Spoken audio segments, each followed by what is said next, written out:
चीन पर आसमानी आफत इस कदर पड़ी है कि उसकी तीनों लाइफलाइन ध्वस्त हो गई हैं, क्योंकि चीन का जो उपजाऊ इलाका था, जहां से खाने का अनाज आता था, वो सब डूबा हुआ है।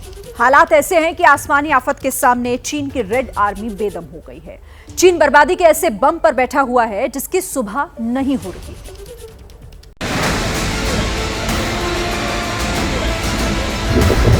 ये आसमानी आफत है या ड्रैगन के पापों का हिसाब, क्योंकि जो चीन दूसरे देशों को बर्बाद करने की स्क्रिप्ट लिखता रहा है, उस पर मौसम की नजर टेढ़ी क्या हुई कि उसके लिए अपनी जमीन बचा पाना भी मुश्किल हो गया है।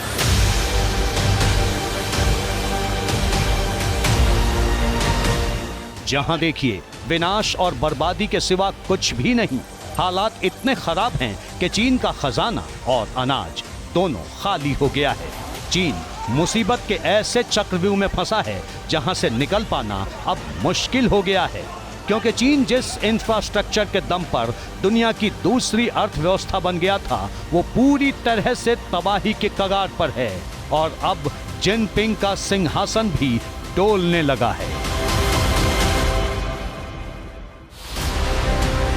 यह तस्वीर चीन के एक हाईवे की है, जहां एक गाड़ी तेज रफ्तार में आ रही है, लेकिन तभी हाईवे की जमीन दो हिस्सों में फट जाती है और कार चंद सेकंड में गड्ढे में समा जाती है।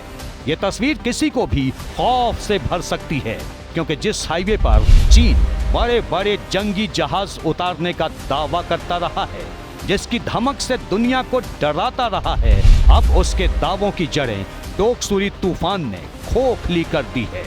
लेकिन ये चीन की बर्बादी का सिर्फ एक ट्रेलर है, क्योंकि अभी पूरी पिक्चर बाकी है।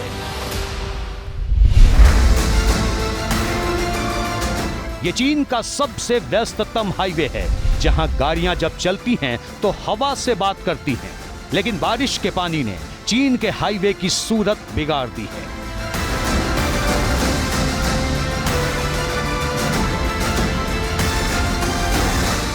जहां इतना पानी भर जाता है कि रफ्तार भरने वाली चीन की सुपर कारें कागज की नाव की तरह तैरने लगती हैं।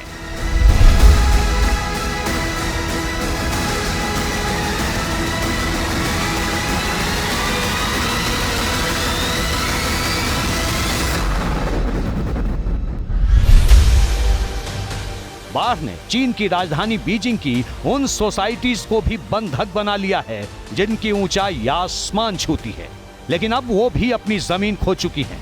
सोसाइटी के कई माले पानी में डूब गए हैं, कार की भी सिर्फ छत दिख रही है। ये ड्रोन कैमरे से ली गई तस्वीर है, जिसमें घरों में जिंदगी कैद और बाहर बर्बादी नजर आती है।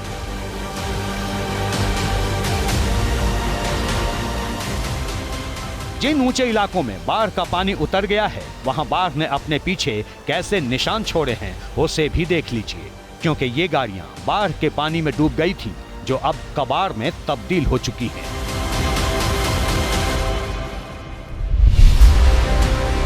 चीन में आखिरी उम्मीद के साथ साथ जिंदगी भी फंस गई है, क्योंकि वक्त रहते मदद पहुंच नहीं पा रही।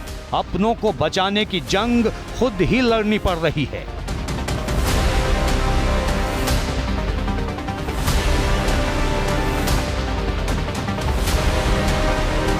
डोकसुरी तूफान ने चीन में ऐसा तांडव मचाया है, मानो पानी पर किसी ने बदहाली और बर्बादी की पेंटिंग बना दी हो, जिसमें सड़क के सिर्फ परछाई नजर आ रही है।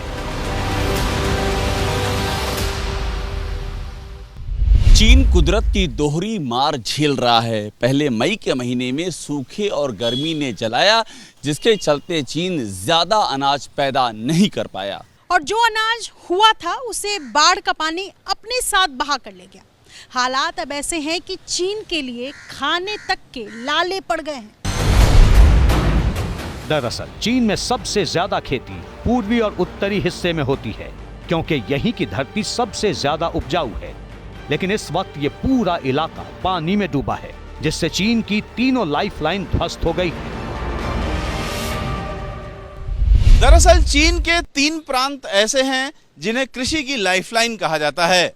इनमें हेलोंगजियांग, जिलिन और लियोओनिंग शामिल हैं, लेकिन इस वक्त तीनों ही जल समाधि लिए हुए हैं।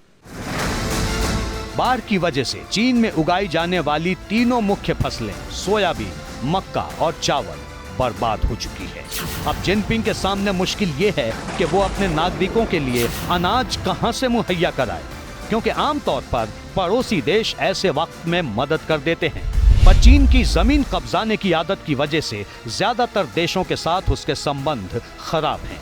अब आलम यह है कि चीन में किसानों को अपनी जान जोखिम में डालकर बाढ़ के पानी में बर्बाद हो चुकी फसल से कुछ अनाज निकालकर अपना गुजारा करना पड़ रहा है।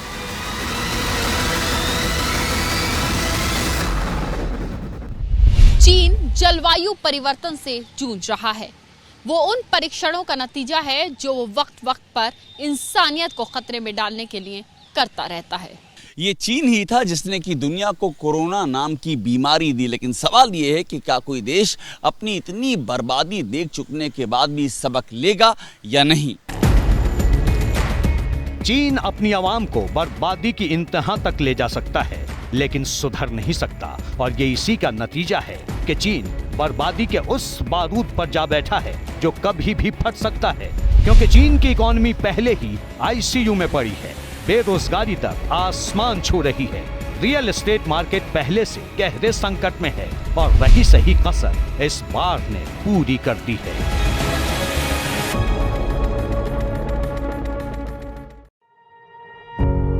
पत्रकारिता कोई इमोशन नहीं है, ना अपना कोई ज्ञान देना है और ना कोई विचार थोपना है। पत्रकारिता क्या है? पत्रकारिता का मतलब है सही जानकारी इकट्ठा करना और तथ्य बताना। पत्रकारिता आज जितने महत्वपूर्ण दौर में है, शायद पहले नहीं थी। इस दौर से निकलने के लिए सिर्फ सच दिखाने की जरूरत है, वो सच जो आपके हित को आगे रखे। इसलिए अब रात 9 बजे प्राइम टाइम नहीं होगा, ये आपका टाइम है। जगविंदर पटियाल के साथ देखिए पब्लिक इंटरेस्ट, सोमवार से शुक्रवार रात 9 बजे सिर्फ एबीपी न्यूज पर। एबीपी न्यूज आपको रखे आगे।